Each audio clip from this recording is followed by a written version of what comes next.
അപ്പോൾ ഞങ്ങൾ മൾട്ടിവുഡ് ഉപയോഗിച്ചിട്ട് നിർമ്മിച്ചെടുത്ത കൗണ്ടർ ടോപ്പുകളുടെ മുകളിലൊക്കെ ഏത് തരം ഗം ഉപയോഗിച്ചിട്ടാണ് ടൈലും നാനോ വൈറ്റും ഒക്കെ ഫിക്സ് ചെയ്യലെന്ന് പല സുഹൃത്തുക്കളും ചോദിക്കാറുണ്ട്. അപ്പോൾ അവർക്ക് അറിയാത്തവർക്കുള്ള വീഡിയോ ആണിട്ടത്.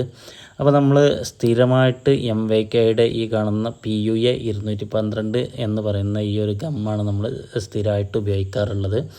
അപ്പോൾ പതിവ് പോലെ നമുക്ക് ഈ ഒരു ബക്കറ്റിൽ നിന്ന് നമുക്ക് കൂപ്പൺ ലഭിച്ചിട്ടുണ്ട്. അപ്പോൾ 2 പാർട്ടായിട്ടാണ് ഇത് വരുന്നത്. റെസിനും ഹാർഡനറും റെസിനും തന്നെ ആയിട്ടാണ് ഈ ഒരു ഗമ്മും വരുന്നത് കേട്ടോ. അപ്പോൾ അതിനകത്ത് നമുക്ക് മിക്സ് ചെയ്യാനായിട്ട് കമ്പനി ഒരു നല്ല ഒരു പാത്രം തന്നെ നമുക്കതിൽ ബക്കറ്റിനകത്ത് കമ്പനി കരുതി വെച്ചിട്ടുണ്ടാകും. പക്ഷെ നമ്മളത് ഉപയോഗിക്കാറില്ല. വീട്ടുകാർക്ക് ഫ്രിഡ്ജിലൊക്കെ വെക്കാൻ പറ്റിയ ഒരു പ്ലേറ്റാണ്. അപ്പോൾ നമ്മൾ അവർക്ക് കൊടുക്കാറാണ് പതിവ്. അപ്പോൾ ഇതാണ് ഇതിൻ്റെ ഹാർഡനർ കേട്ടോ. അപ്പോൾ ഇത് നമുക്ക് കാണുന്ന ടൈമിൽ അതിൻ്റെ ഓയിൽ ഒക്കെ മുകളിൽ പൊങ്ങി നിന്നിട്ട് അതിൽ വരുന്ന ആ ഒരു ഖര രൂപത്തിൽ ആ പേസ്റ്റൊക്കെ അടിയിൽ പോയി നിന്നിട്ടുണ്ടാവും. അപ്പോൾ അതിൽ ഒരു ചെറിയ കട്ട രൂപത്തിലൊക്കെ വരാനുള്ള സാധ്യത വളരെ കൂടുതലാണ്. അതുകൊണ്ട് 2 പാർട്ട് നമ്മൾ ആദ്യം നല്ലവണ്ണം മിക്സ് ചെയ്ത് എടുക്കണം. അതിനകത്ത് വരുന്ന ചെറിയ ചെറിയ സെറ്റായി കിടക്കുന്ന ആ ഭാഗമൊക്കെ നമ്മൾ ആ ഓയിലിനകത്ത് നല്ലവണ്ണം മിക്സ് ചെയ്ത് എടുക്കുന്നത് നന്നായിരിക്കും. അപ്പോൾ നമ്മുടെ അസ്കറാണ് കേട്ടോ ഇത് മിക്സ് ചെയ്യുന്നത്. അക്സർ ഭയങ്കര മിക്സിങ്ങിൽ എക്സ്പേർട്ടാണ്. അപ്പോൾ നമ്മളിത് 4:1 എന്നുള്ള രൂപത്തിലാണ് നമ്മളിത് മിക്സ് ചെയ്യുന്നത് കേട്ടോ. മിക്സിങ് കറക്റ്റ് ആവണം, അല്ലെങ്കിൽ നമ്മളെ എല്ലാ പദ്ധതിയും പാളിപ്പോകാൻ വളരെ ചാൻസ് വളരെ കൂടുതലാണ്.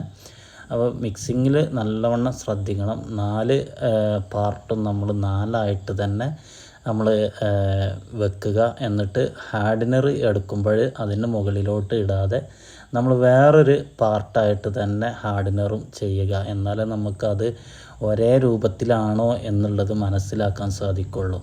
അപ്പോൾ നമ്മൾ 4:1 ഇത് ചെയ്യുന്നത്. അപ്പോൾ ആ ഒരു അളവ് ആരും മറക്കാതിരിക്കുക. ചെയ്യുമ്പോൾ നമ്മൾ ഒന്നിൻ്റെ മുകളിലേക്ക് തന്നെ മറ്റൊന്ന് കൊണ്ടുപോയിടുമ്പോൾ നമുക്ക് തന്നെ കൺഫ്യൂഷൻ വരാൻ സാധ്യത ഉണ്ട്. ഇത് എത്ര ക്വാണ്ടിറ്റി നമ്മൾ ഇട്ടു എന്ന് നമുക്ക് തന്നെ കൺഫ്യൂഷൻ വരാതിരിക്കാനും ഇത് സഹായകരമാകും. അപ്പോൾ 4 പാർട്ട് 5 പാർട്ട് 5ആയിട്ട് തന്നെ ചെയ്തിട്ട് മിക്സ് ചെയ്യുക.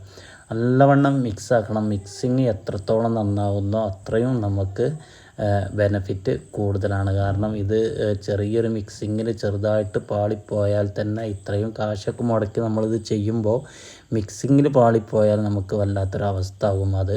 അപ്പോൾ മിക്സിങ് വളരെ ശ്രദ്ധിച്ച് മിക്സ് ചെയ്യുക. അപ്പോൾ നമ്മളിത് 3mm നോച്ചഡ് ട്രോവൽ ഉപയോഗിച്ചിട്ടാണ് നമ്മളതിൻ്റെ മൾട്ടിമുഡിന് മുകളിൽ നമ്മൾ ഗമ്മ് അപ്ലൈ ചെയ്യുന്നത് കേട്ടോ. എത്രത്തോളം കനം കുറച്ച് ചെയ്യാൻ പറ്റുമോ അത്രയും നല്ലത്.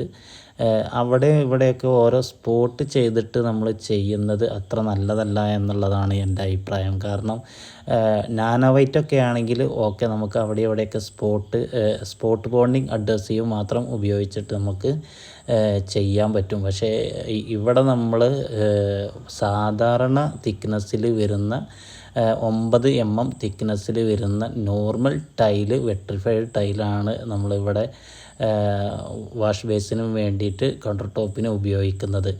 അപ്പോൾ നമ്മൾ അത് തിക്കായിട്ട് നിൽക്കാൻ എല്ലായിടത്തും ഒരുപോലെ ഗമ്മ് നിൽക്കുന്നതിന് വേണ്ടിയിട്ടാണ് നമ്മൾ ഈ ഒരു മെത്തേഡ് യൂസ് ചെയ്യുന്നത് കേട്ടോ. മറ്റത് നമ്മൾ ഒരുപാട് പേര് സിലിക്കോണും അതുപോലെ മറ്റുള്ള ഗമ്മുകളൊക്കെ ഉപയോഗിച്ചിട്ട് ചെയ്യാറാണ് പതിവ്. പക്ഷെ നമ്മൾ ഇതുപോലത്തെ ഗമ്മൊക്കെ അതിനായിട്ട് കമ്പനി ഇറക്കിയിട്ടുള്ള ഗമ്മുകളൊക്കെ ഉപയോഗിച്ചിട്ടാണ് നമ്മൾ സാധാരണ നമ്മൾ ചെയ്യാറുള്ളത്. അതിനകത്ത് റിസ്ക് എടുക്കാനാവില്ല എന്നുള്ളതാണ് അതിൻ്റെ വാസ്തവം. കാരണം നമ്മൾ ഇത് ഒട്ടിച്ച് കഴിഞ്ഞിട്ട് എന്തെങ്കിലും സംഭവിച്ച് കഴിഞ്ഞാൽ നമ്മളന്ന് പറഞ്ഞില്ലല്ലോ എന്നുള്ളത് പാർട്ടിക്കാർക്ക് തോന്നാൻ പാടില്ലല്ലോ. അതുകൊണ്ട് നമ്മൾ റിസ്ക് ഒന്നും എടുക്കാറില്ല.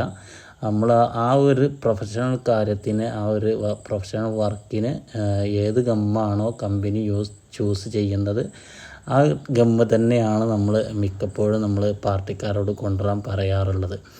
അപ്പോൾ നമ്മളിവിടെ നോച്ചൽ ട്രോവലൊക്കെ ഉപയോഗിച്ചിട്ട് നമ്മൾ പക്കയാക്കിയിട്ട് നമ്മൾ ഗമ്മൊക്കെ ഫിക്സ് ചെയ്തിട്ടുണ്ട്. ഗമ്മ് നല്ല ഹാർഡാണ് കേട്ടോ. പെട്ടെന്നൊന്നും വലിച്ച് അത് ചെയ്യാൻ സാധാരണ ഗമ്മ് പോലെയല്ല, ഭയങ്കര ഹാർഡായിട്ടുള്ളൊരു ഗമ്മായതുകൊണ്ട് തന്നെ ട്രോവലേറ്റും വലിക്കുക എന്ന് പറയുന്നത് കുറച്ച് ബുദ്ധിമുട്ടുള്ള കാര്യമാണ്. അപ്പോൾ ഇതുപോലെ നമ്മൾ ഇത് വളരെ വൃത്തിയിൽ ഒരുപോലെ നിൽക്കുന്ന രൂപത്തിൽ നമ്മൾ ഇത് ഗമ്മൊക്കെ വലിച്ചെടുത്തിട്ടുണ്ട്. വൈറ്റ് ആയതുകൊണ്ട് തന്നെ ഇങ്ങനെ കാണുമ്പോൾ തന്നെ ഭയങ്കര ഭംഗിയാണ് കേട്ടോ കാണാൻ.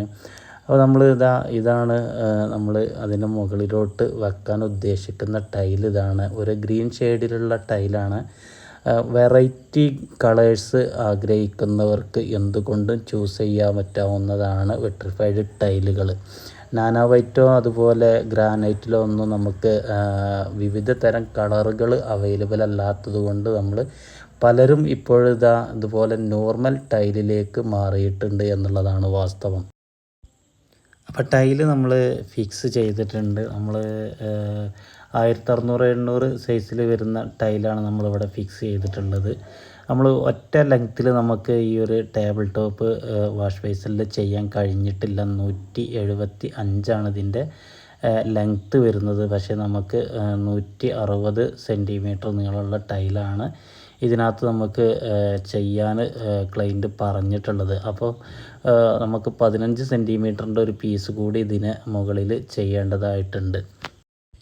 നമ്മൾ ഇതിൻ്റെ എഡ്ജുകളൊന്നും 45 ഒന്നും ചെയ്യാതെ നമ്മൾ കോർണർ ഗാർഡുകളൊക്കെ ഉപയോഗിച്ചിട്ടാണിത് സെറ്റാക്കുന്നത് കേട്ടോ. ഗോൾഡൻ കളറിൽ വരുന്ന 304 ഗ്രേഡിൽ വരുന്ന സ്റ്റീലിൻ്റെ കോർണർ ഗാർഡ് ഉപയോഗിച്ചിട്ടാണ് നമ്മളിതിൻ്റെ എഡ്ജുകളൊക്കെ സെറ്റാക്കുന്നത്. അപ്പോൾ പൊരി പാറിയ തീ പാറിയ വർക്കാണ് ഇവിടെ നടക്കേണ്ടത് കേട്ടോ. അപ്പോൾ ഇതിൻ്റെ കോർണർ ശരിപ്പെടുത്തുക എന്നുള്ളത് ചെറിയൊരു ടാസ്കല്ല, ചെറിയൊരു സ്കില്ലായിട്ടുള്ളൊരു വർക്കാണ്. ഒരു ചെറിയൊരു കയ്യബദ്ധമൊന്നും പറ്റാതെ കറക്റ്റ് കട്ടിങ് ആയിട്ട് തന്നെ വരണം. കാരണം ഒറ്റ നോട്ടത്തിൽ എല്ലാവർക്കും ഒരു വിഷൻ കിട്ടുന്ന ഒരു ഏരിയ ആയതുകൊണ്ട് തന്നെ ചെറിയൊരു പാളിച്ച പോലും സംഭവിക്കരുത് എന്നുള്ളതാണ് ഇവിടുത്തെ പ്രത്യേകത. അപ്പോൾ ഇത് നമ്മൾ കോണാണ് കട്ട് ചെയ്യുന്നത്. ടേപ്പർ അടിക്കുന്ന രൂപത്തിലാണ് നമ്മളിത് കട്ട് ചെയ്യുന്നത് കേട്ടോ. നമ്മൾ എപ്പോഴും ചാനലോ റീപ്രോ ഗാർഡുകളൊക്കെ ചെയ്യുമ്പോൾ സെറ്റാക്കുമ്പോൾ നമ്മൾ വലിയ പീസിന് താഴോട്ടാണ് അത് ഘടിപ്പിച്ച് വെക്കേണ്ടത്. അപ്പോൾ നമ്മൾ കോർണറൊക്കെ കട്ട് ചെയ്ത് പക്കയാക്കിയിട്ട് അതിൻ്റെ ഉള്ളിലോട്ട് നമ്മൾ സെറ്റാക്കി വെച്ചിട്ടുണ്ട്. ചെങ്കാള നമ്മളെ വർക്ക് അപ്പോൾ തീർന്നിട്ടുണ്ട്. ഇനി വാഷ് ബേസിനും കൂടി ഫിറ്റ് ചെയ്യാനേ ഉള്ളൂ. അത് പ്ലംബിങ്ങേഴ്സിൻ്റെ വർക്ക് ആയതുകൊണ്ട് നമ്മൾ നോക്കേണ്ട ആവശ്യമില്ല.